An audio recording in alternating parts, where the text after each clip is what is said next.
my name is Leo. I'm from E4. Today I'm going to talk about if I won $1 million.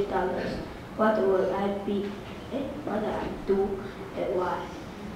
If I won $1 million, first I will buy a very big new house and an expensive car.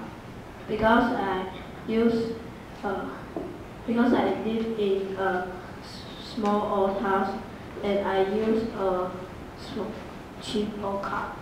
Second, I will use my money to help other people who need help. I will help them to buy breakfast, lunch, and dinner. Also, will give them some money. Third, I will travel around the world to see places like Japan, USA, and the Statue of Liberty. I will also go to Egypt to see mummies, pyramids, and visit museums.